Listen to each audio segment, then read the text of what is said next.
Welcome back, everybody, to the Boomer Backfield. My name is Colby. My name is Spencer May. And I'm Kylan Lacaze. This is the bye-week pod. Another week of happiness, really. We don't have to watch OU lose again. We get to watch some other teams lose. There's some good games on this weekend. And we just got word that we are the primetime 6:30 ABC slot for next Saturday versus Bama.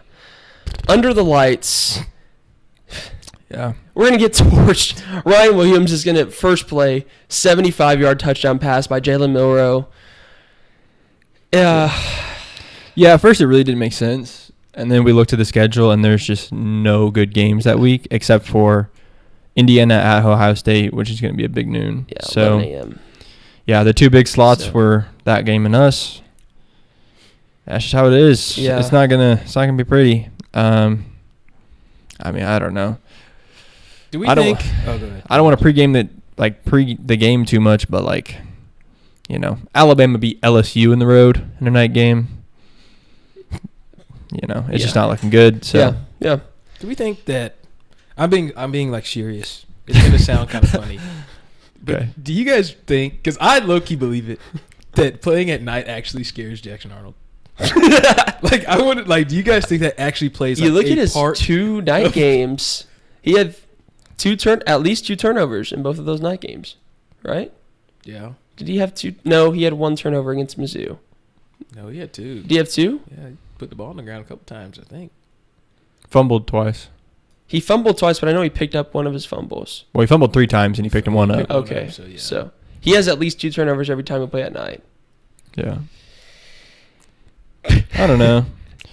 I mean, to be honest, I probably would. If I walked into, I guess the Tennessee game is on your side. But still, you run out.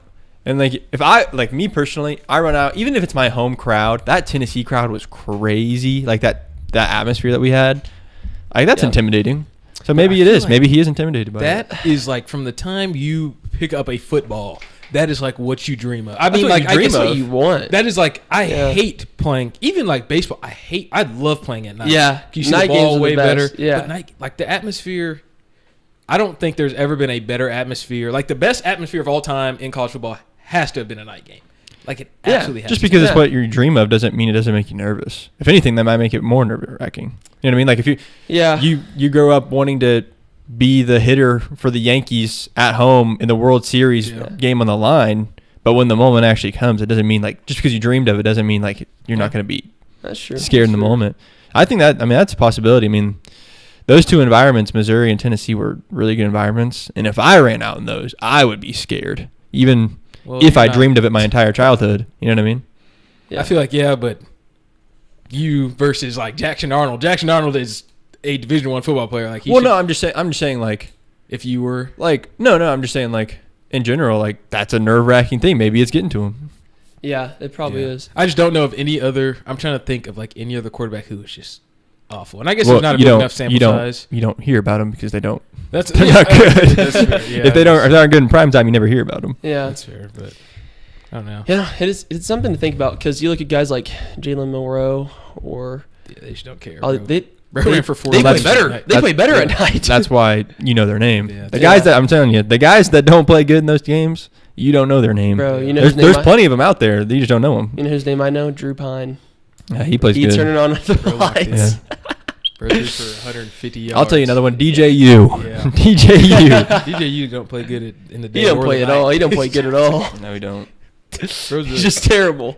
Bro, it's Jackson. Well, you could say that. Oh, Close, no. very close. Jackson Arnold's DJU. If he keeps on doing this his entire career. Yeah. We got DJU, bro. Oh man, that's. But anyway, prime time stands for job application, baby, because that's what you need to fill out. Come on. Prime time on ABC. It's gonna be interesting. Yeah, it'll be fun to watch. I mean, I'll be there probably the whole time, but it's just. Oh yeah. It's gonna be. Who knows, man? Who knows? Who knows? Brendan Zerberg. Maybe the sooner magic happens. Maybe Casey Thompson comes in. Legacy game. Says, screw coaching, I'm going to the league. Goes number 1 overall. takes off the knee 572 yards of total offense. Wow. against Alabama. Casey Thompson Probably had like 400 passing double the yards. season yards right there. That's facts. Yeah, pretty much. Yeah, I don't know. I mean, I don't think there's been any talk about Casey. That's the thing. It's like Zero. all the interviews they've At had all. about asking about Casey. It's like no. So How bad is he, dude? I mean, They're not even thinking about it. I'm pretty sure he's got 2 like literally bionic knees That's at this what I'm point. saying. He's like he literally does not want to get hurt. Like, yeah, like he'd have to go he's rehab had- for no reason. Mm-hmm. He's had Yeah. serious injuries his entire career. I genuinely like. I think I'm starting to agree with Kylan. I don't think he ever. I think he probably came here and said, "I'm not going to play. Yeah. I'm going to Had mentor to- your guys and going to look for a coaching So I'm spot." just gonna get But I mean, dripped out. He's a and- Sooner legacy, so it's literally just like, hey, it's like us. We literally we've said we'd be perfectly fine if we could just get the gear, get the jersey, and stand on sidelines. Have we not? That's facts. So it's like Well, also, we just play wanna in put practice, That, yeah. play in practice. If you're Seth Luttrell at the beginning of the year and you hear like a veteran quarterback, that's Yeah. actually like a good veteran Yeah. quarterback, wants to come mentor your 2 sophomore, freshman guys, saying, absolutely easy. Yeah. easy. Yeah, come be. And then like Well- obviously if push comes to shove, like you also got a 3rd guy, so it's like there you go. I wonder. His Oh, mentoring isn't doing very much. So Yeah. yeah. So anyways, leading into that, there's been a lot of talk about Brent Venables. And is he the guy? I've said that in the last pod. I've talked about it for a few weeks now. Some concerning things. You're seeing other coaches perform really well, and BV has not at all. So anyways, there's been a lot of talk about that, a lot of people questioning that, and obviously that got to the AD and president of OU, and they seem to be all in on BV. Yeah. I'll read their statement real Yeah, quick. read a couple statements. This is from Joe Harris. Yeah, his Joe first Harris, one. president of OU, said the commitment is unwavering to him and that this is a new era for us and the college athletes and it's a big adjustment and that as far as he's concerned, the commitment to Coach Venables is 100%. And then the athletic director, Joe C., said the season has not gone as planned. We're mindful of that and the Oklahoma standard. We truly believe in Coach Venables. But yeah, they're basically just saying we're on board with this guy. We're gonna ride with him. So yeah, that's the inside the program. It looks like. I mean, I don't even personally from those statements and from what I've seen from the past, 3 years, to me it just does not. And obviously the 6-year contract extension is so as well.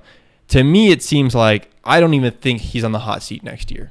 If we have a bad year. I don't, and that's crazy. Obviously, the fans, if we have a bad year next year, would be like out for blood. Yeah. And I'm not saying anything about that. I'm just saying inside the program from the AD and the Prez and those kind of guys, everything we've hinted at or everything we've gotten to see has been, he's not in the hot seat for years to come. For a while. He has a very, lot of slack. Yeah. Well, I don't like the excuses either of it's a big adjustment, NIL, it's a different era. Everybody else is facing the Yeah. same exact circumstances. So you can't use that as an excuse. It's like if you're playing a football game in the cold. Oh, I played bad because it's cold. It's like They played in the cold, they're playing in the cold too. Mhm. Everybody else is in the same situation. So. Yeah. I don't know. I just think that the problem is that at any other, I feel like we're falling out of blue blood status, and We are. we're Yes. lowering our standards because if this is like peak prime OU, BV's gone. Absolutely. But I feel like since we have not won in so long, it's like, okay, maybe he can. Maybe I see the form because if you look at like if BV sat down and talked to us and like, here's my plan, you'd be like, oh, we're winning a natty within the next 2-3 years probably. Like if he just sat down and told you his vision, because we were believing it. We were like, oh, dude, we're about to be cold. Yeah. He's doing this and this and this, and then it's like, okay, well, we're 6-7, and we go 10-3, probably gonna go 5-7. Oh, but there's so many. Every time there's something there's an excuse that can be made every single time. Every time. And it's not that I'm tired of the excuses, but they're all like, it's not like a super unvalid excuse. It's like, okay, you can talk about the injury bug. The SEC is a whole new thing coming to the SEC first year with all these injuries. Like how do you expect to win? Yeah. And then if you look at it, you're like, okay, that's not a terrible excuse. But it's just like, how many more times? Like next year, I think after next year, I'm giving them next year. Yeah, one more year. One more year, I think that's what's going to happen. And it should happen, I think. But after that, that's when I'll be like, all right, you got to go. Yeah. But I still don't think he'll go. No, he won't. Even if we go, because I think we won't be like 1-11 bad. Yeah. Like that won't happen. It'll always be like those fringe, like 6-6. And that's not Oklahoma, but that's not like, for not being a blue blood, you can go 6-6. Yeah. And you're fine. You're chilling. It just bothers me. The injury bug one bothers me because we got our two best receivers back last week, Jaleel and Dion. They combined for 55 yards. 55 yards combined. Yep. So it's like, we could have all our receivers healthy. It does not matter if your quarterback can't throw the ball. Yeah. So, I don't know. I don't think, just like you guys said, I think with that statement, he's not on the hot seat really for the foreseeable future, which is mind-boggling to me. Yeah. Because I don't understand how Harris and Joe C can see these other coaches at other schools hired at the exact same. I make this point every single week, and I'm going to make it again. They are hired in the same exact month, in the same year, facing the same exact circumstances. Dion was hired a year later in the same circumstances, conference realignment, NIL, new school, and they're all performing significantly better than Brent Venables. I'm tired of the excuses. It just blows my mind. I don't know. One thing I'll say about being a blue blood is like, if we win a national championship in 5 years, we're a blue blood again. Or if we win 2 back-to-back in 5 years, we're a blue blood again. Just like in the 90s, we were trash for years and years and years. Then you have the 2000s, you're a blue blood again. Yeah. So it's not like we aren't good. And honestly, like, this sounds crazy, but I put more of the blame of not being a blue blood. This is going to sound really crazy. Kind of. It's obviously right now, like, the bad part is Brent Venables. But Lincoln Riley not being able to push this team over the hump and get a national championship made it a lot worse. That's true. If we had won a national championship in, let's say, 2017 or 2019 or both, we should have. Then 2017. Nobody's saying that we're not a blue blood right now. Even though we're going through a hard time, everyone would still be saying, like, oh, use a blue blood. They just won 2 national championships. Like, they had a dynasty 5 years ago. But now you can't say we had a dynasty 5 years ago because we came up short every single time. So 4 straight years. Yeah, so it's like, because every blue blood has 3 straight down years. But the difference between like a blue blood and a normal program is when you're up, you're supposed to be winning national championships. Yes. You're not supposed to be going to the Rose Bowl and losing. Yes. So, but that all to be said, still, we are like losing our status here with BV. Yeah. Well, here's something to talk about that is we haven't won a national championship in 25 years. So even in the 90s, we were bad. We won in 1985, and then we won in 2000. So that's only 15 years. We're going on 25 years. And that's where I put more of the blame on Lincoln Riley. Yeah. Because it's like... I mean, you can't even leave out Bob. You really can't, there was some, which is crazy. Even Bob won us one. So thank you, Bob. But we had several good teams with Bob that never won. Yeah. Bradford, Peterson. But anyways, what I'm saying is like a quarter of a century with no natties. Mm-hmm. How much longer can you call yourself a blue blood? You've won 2 natties in the last 40 years.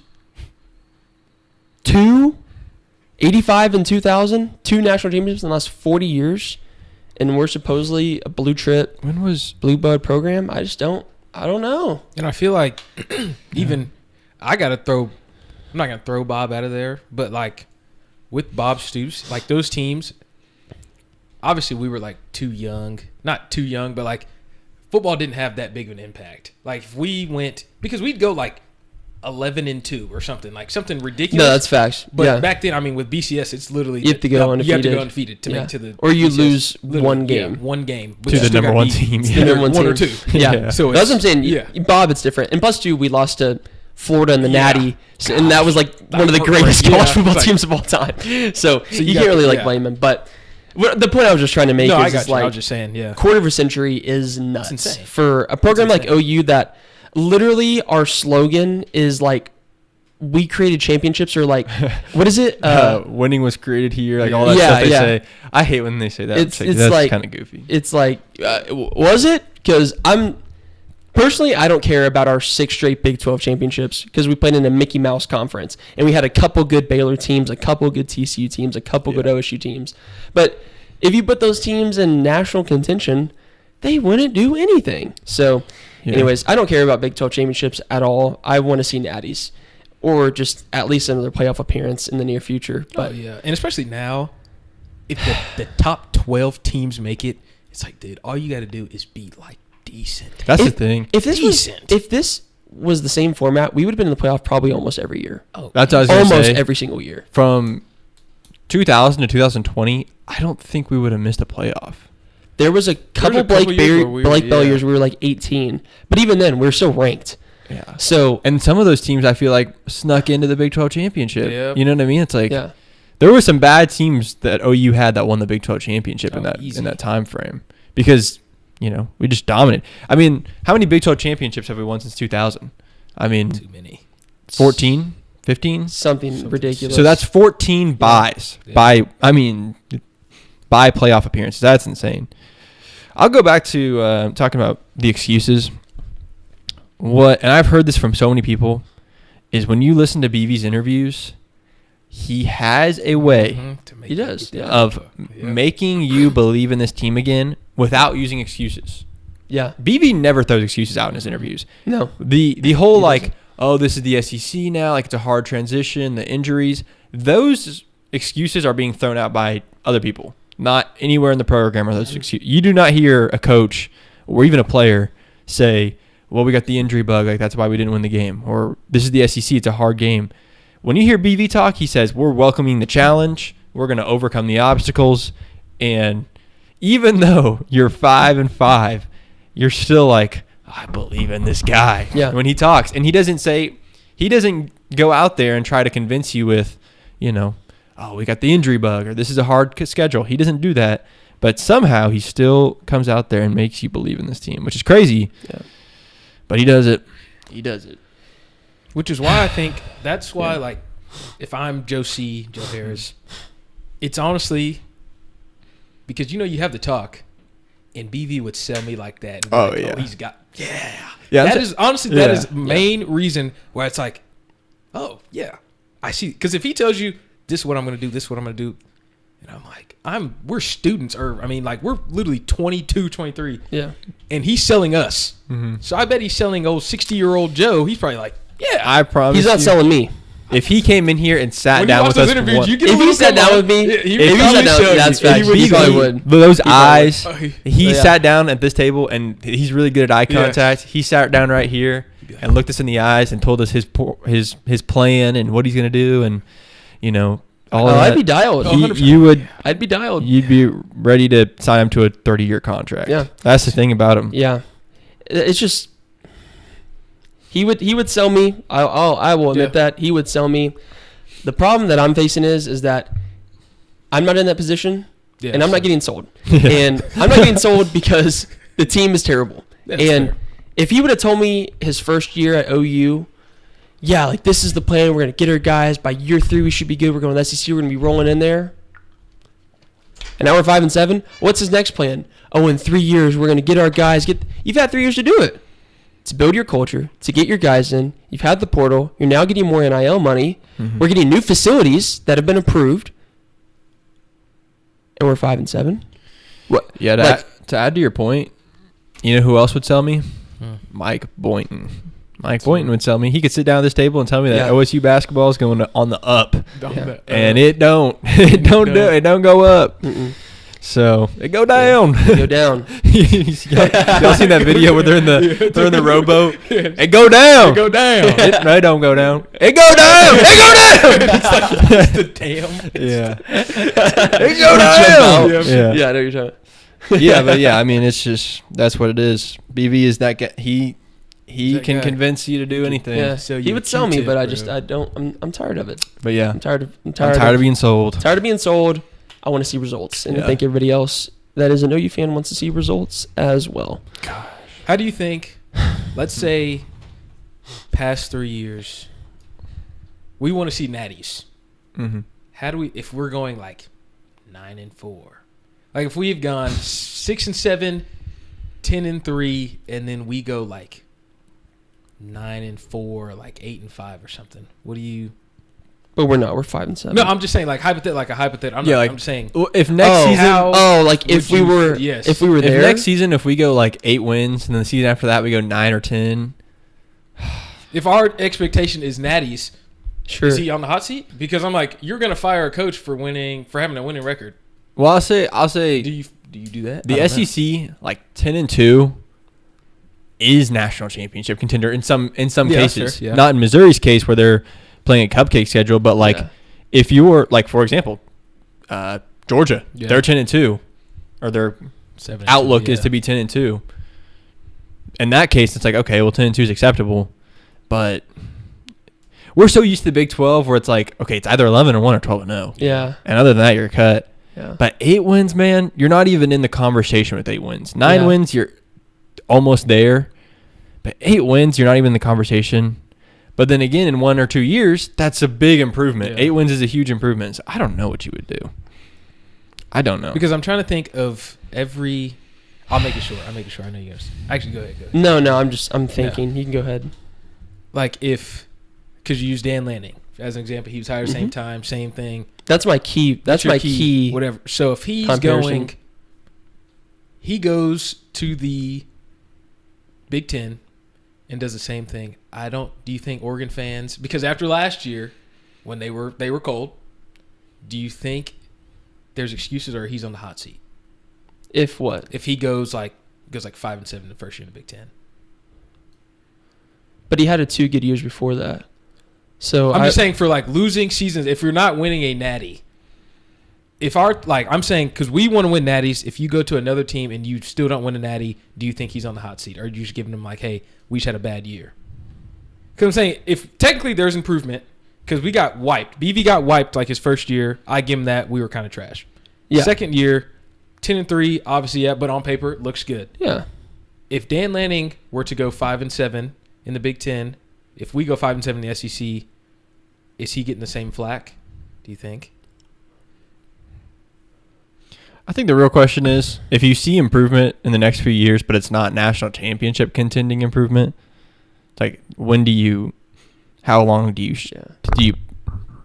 stretch this thing out? Yeah. Yeah. Like the Daniel Lanning question's hard because I don't know. I guess it's just not his situation, so that's why it's like it's hard to compare because he's not doing that. Yeah, he's undefeated, yeah. and he's probably going to win the fair. national championship this year. That's So it's like I don't know. I think just like you said is that if we're improving, but it's not close to championship status, then what are we doing here? Mm-hmm. What are we playing for? We're just playing to get 8 wins. I don't want to see that. Yeah. Nobody wants to see that. I could care less if we win. In my opinion, 8-4 is the same thing as 5-7 to me. It's the same thing because you're not in the playoffs at all. You're not in the playoffs. You're not in That's the the big playoffs thing. at all. It doesn't matter. You're going to a bowl game. Probably not a New Year's Six. So it's one thing I'll say though, a lot of times teams will like jump onto the scene. Like it will literally go from like 5-7, and the next year they're on the scene. Oh, that's Stoops. Yeah, 99. They went. I forget what they went, but then they won the 99. It was not like a 10-2. It happens a lot. Like a lot of programs will just let me look that up actually. Jump onto the scene.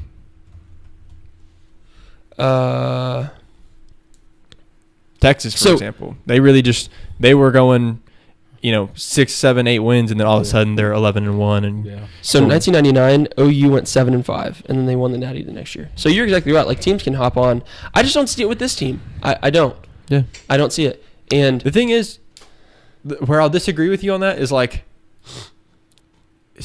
and imagine if we had a good offense, like a pretty good offense. Yeah. That's where I keep having hope. Like that's the thing. And I know like we're beating a dead horse here, but it's like, what if he did? Like if we had a good offense this year, we're winning that Missouri game. We're winning Tennessee. We're winning Ole Miss. We're winning Tennessee.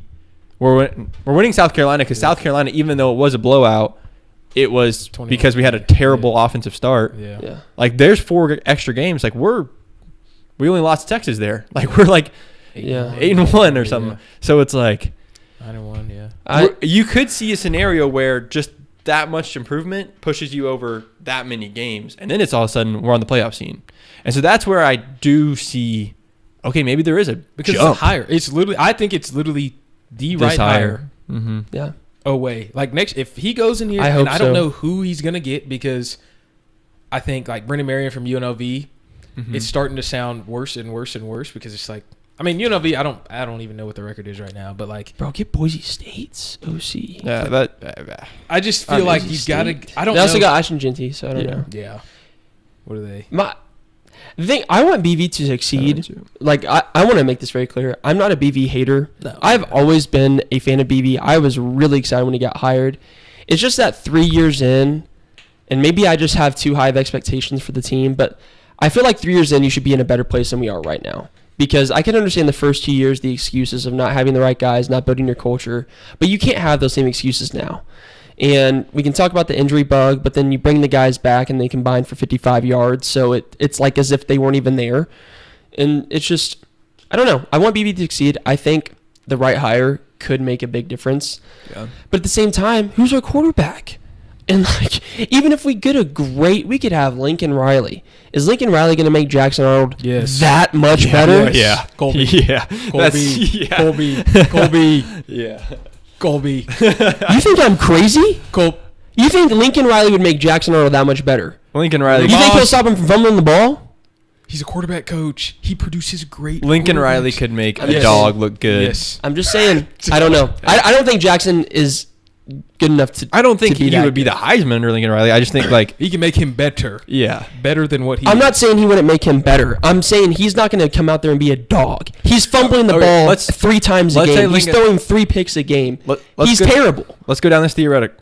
He's terrible. I love this. This is Look at let's Spencer go down Rattler. theoretical. Lincoln Riley was with Spencer Rattler. And What now, happened to him? and now he's a in the league. starting quarterback in the He's NFL. left after 2 years. He's a starting because we had Caleb Williams, who is a dog. Okay, what I'm saying Who's is the generation- Lincoln Riley didn't make Rattler go to the league. He was out of Lincoln Riley's system for 2 years. I'm just at saying- South Carolina.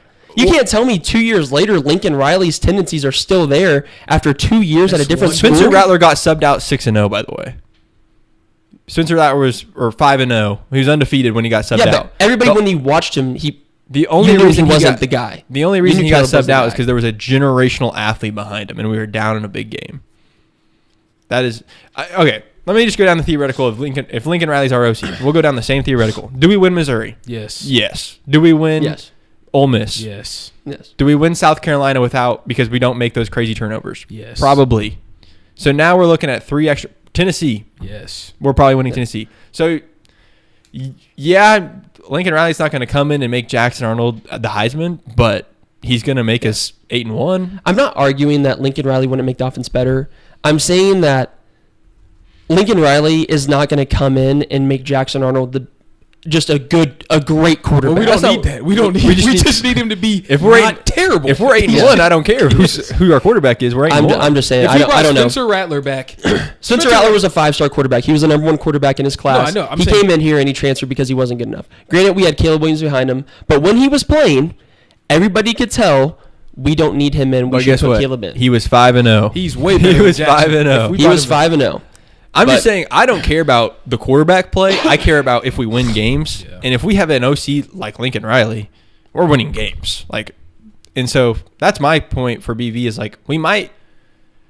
I think it's a lot more likely. The 2 likelihoods, in my opinion, are we continue down this road of just being really bad, or we jump onto the scene and we're really good. I don't think there's a mediocrity because the OC hire could change everything. Could literally change everything. But the thing is, there's some guys that have it and there's some guys that don't. Yeah. And I think we could get the right hire, but if we don't have the right quarterback, it doesn't matter. You could get, and that's why I brought up Lincoln Riley. It's like Lincoln Riley is the best OC that we could get in the entire country. I don't think it matters if the quarterback doesn't have that it factor. And I don't think Jackson does. What about Mike? I think Mike. Okay, so I'm saying that's. I'm think just saying Mike- if you bring Lincoln Riley in, we're gonna. I was talking about Jackson. No, the whole time. We're talking about- I'm just saying. Okay. I'm saying if he had Mike. I think we're talking about if he had Mike, that'd be Lincoln Riley just came. Period. Yeah, Me and Kylan are just saying if Lincoln Riley started this year as OC, we could potentially be undefeated. You could put probably Brennan Zerberg in there. Yeah, he would have made something. But happen. I think if you had Mike in starting, I think Lincoln Riley. If Lincoln Riley was here, we could be undefeated. I think we lost Texas. I think if Mike was here, we would be really good. The point I was making is Jackson, because that's not how the conversation started. The conversation started as if Lincoln Riley was here with Jackson, he would be really good. I think the conversation. I don't think so. I think if he had Michael, we'd be insane. I think the conversation is, if Lincoln Riley was here, would we be winning? If we have a good hire, would we winning games? We don't care about Jackson. Yeah. I'm just saying, if we get a good hire, are we winning games? That's the question. If we get a good hire with Michael, we win games. I'm just looking at if we get a good hire with. I think if we get a good hire with anybody, we're winning more games. Yeah. Like if Lincoln Riley was here with literally even Jackson Arnold, I think we'd win way more games than we are now. I agree. That's not an insane statement. I think we'd be probably 8-1 right now, or at least 7-2. So I think a hire makes all the difference in the world, even with a bad quarterback. Yeah. I want Michael to start. Oh yeah, I mean, who's starting versus Bama? I mean, Jackson Arnold. Mike ain't playing again. Dude. Mike's gonna transfer. I don't know. Why would he stay? Look at bro's Instagram, bro. He's posting about that patience. Mike, who knows? Stay, Mike. It's going to depend a lot on the hire, in my opinion. Like that's true. That's the thing. It's all about the hire. It is truly about that hire. The hire comes in and is like, yeah, Mike's the guy. I've seen what I need to see. I've seen Jackson hit the portal. I don't know. All right. Well, moving on. We got snubbed in the CFP rankings. Yeah, we did.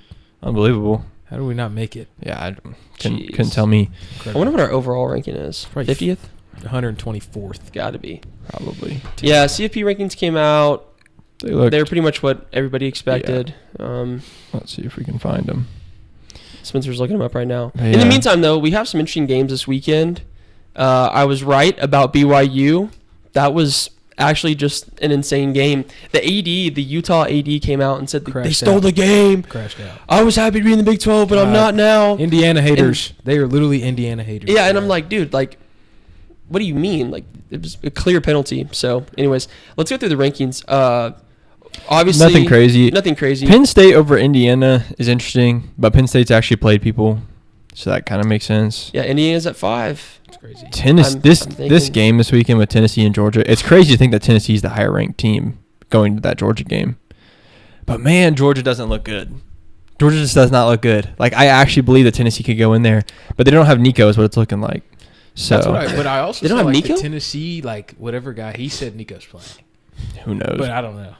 He got concussion because he got rocked. Yeah, so who knows? I mean, if they have Nico, I think they could go in there and win that game. And then Tennessee's a lock. Tennessee's a lock, which is crazy to say. And then Georgia's out if they would lose that game. I want to say I'm not shocked by this, but it's interesting how an 8-1 SMU is behind a bunch of 2-loss SEC teams. But not that I disagree with it. I don't disagree with it. I'm just saying, like, if I'm a SMU fan and I saw 3 2-loss SEC teams in front of me, I'd be a little hot. I get it. It's Alabama, Mississippi, and Georgia. Yeah, there's not an argument to be made. Yeah. I don't think. No, I'm just saying I'd be upset. Colorado at 17. They keep doing what they're doing. They'll be in the Big 12 they call me bust down championship. Perfect time. They can literally win the Big 12 championship. They look good. BYU is beatable. They put a spanking on Tech, yeah. The tortillas on the field. That's crazy. Travis Hunter put in his pants and then just said, "Give me that." Yeah, let's go to what were our scores last week? We already went over that last pod. Oh, did we? Yeah. Shoot, stupid. So yeah, anyways, college football.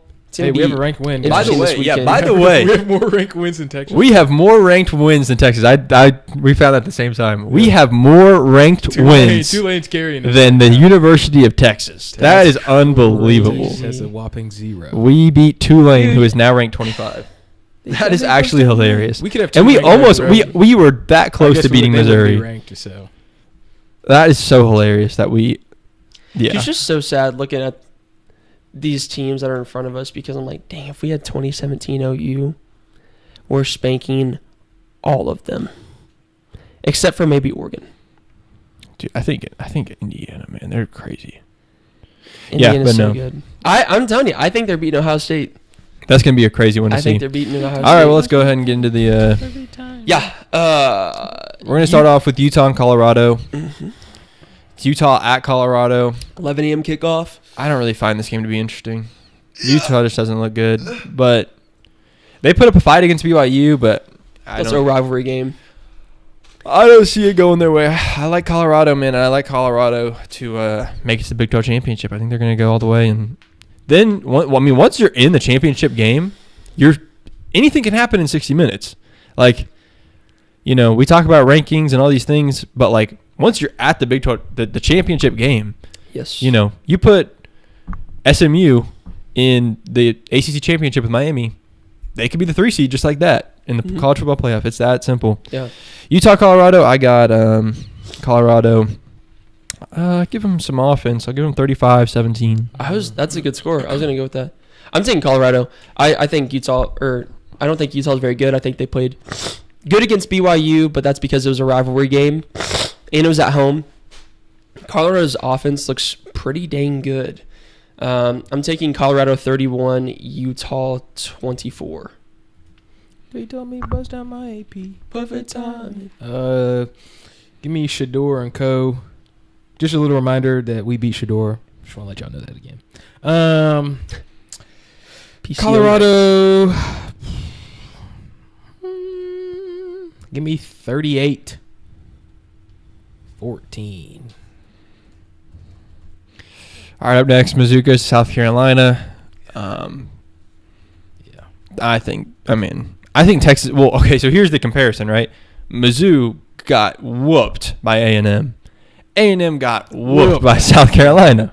I think this could be a blowout. I don't think Mizzou's going to score much either. South Carolina, y'all remember that defense is crazy. That D-line is crazy out there at South Carolina. One crash out Dylan Stewart. I'll give them literally 3, and I got South Carolina going like 99. I'll go 31. Yeah.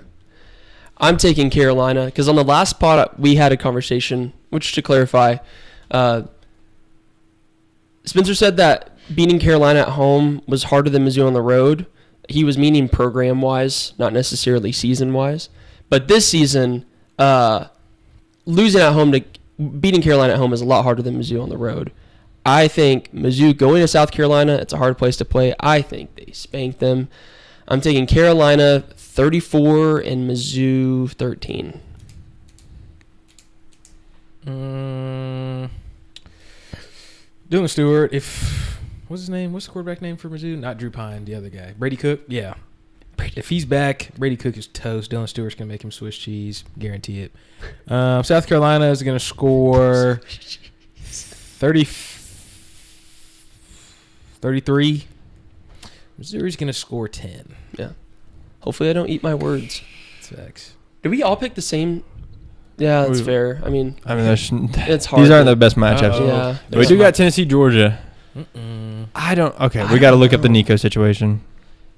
Nico. Tennessee at Georgia. Nice. 7 versus 11? He's in 7 versus 12. 7 versus 12. Tennessee at Georgia. Conflicting reports on Nico. Something to think about. Man, it's hard to tell if he's going to play. If he plays, I think they win. Georgia looks really bad. Well, if it's conflicting, that means they're trying to... It's Georgia. Bro's going to be seeing stars, and he's going to play. Yeah, he's going to play against Georgia. I'm going with the thought that Nico's playing against Georgia. This is a playoff implication game. If they lose, they might be out. Maybe, because they'd only have 2 losses. I think Nico's going to be playing the game. I think that's how it's going to be. What do you think? Gosh, this is a tough one. I'm going to go on the thought that on a couple of thoughts. One is that Nico, I'd say, is 90% probably. Because if he is in concussion protocol... 7 days, isn't it? It's 7 days, and it's like... That's like right at 7, yeah. Concussion protocol is one of those things that you cannot be on the bad side of history of. Like, if your guy has a quad strain and he goes out and re-injures himself because you put him out too early, no one's going to judge you. Yeah. But see Georgia, I'm going to go on the guess that Nico's probably going to play. I just don't like Carson Beck, man. But I'm gonna have to give it to Georgia. It's just got to be. I don't know. I'm just gonna have to give it to Georgia. I'm gonna have to go 24-17. I'm just gonna give my default guess. Yeah, I looked this up, and this is on ChatGPT, so it probably is wrong. Georgia's most recent home loss was on October 12th, 2019, according to ChatGPT versus South Carolina.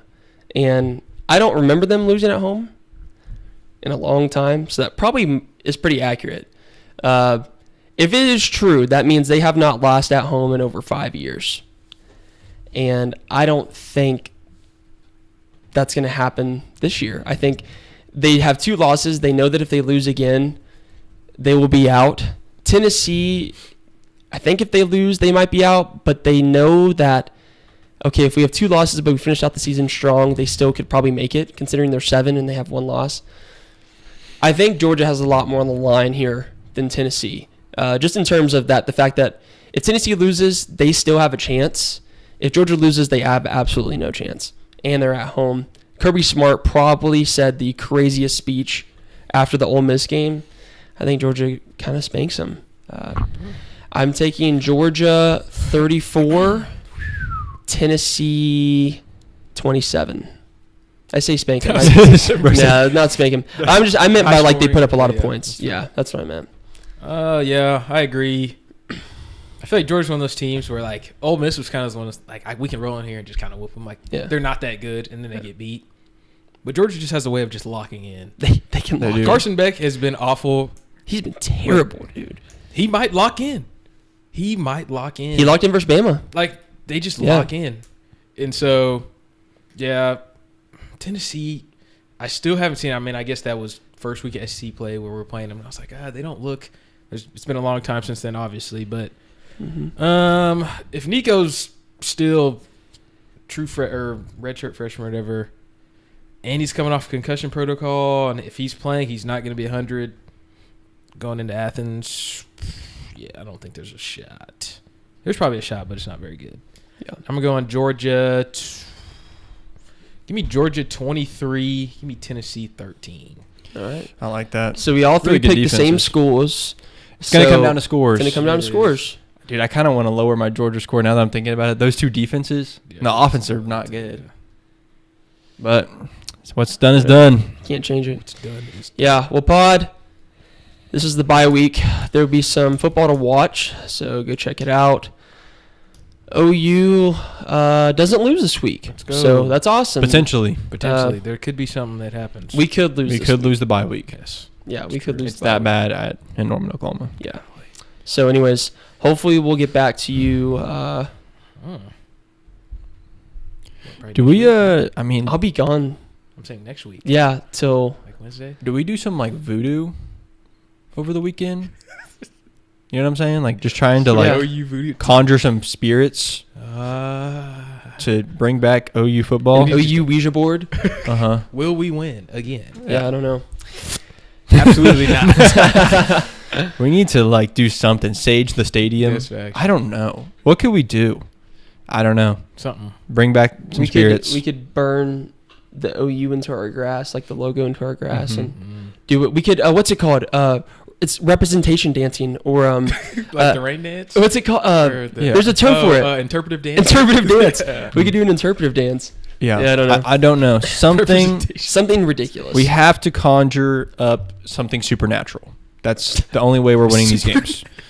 It needs to be supernatural. We need to have at least 15 players on the field, but they can't see the other 4. That's facts. Invisible players. Bring back. You see Ryan Williams just invisibility, the Harry Potter invisibility cloak. Yeah. Well, we need to conjure up the spirits of like some OU greats that have passed. CD Ryan Broyles, Buzz, CD. Yeah. Baker Mayfield, Kyler Murray, Jalen Hurts, Caleb Woods. Something. Take him back. Something. That's the only thing that's gonna get us back into the season. So.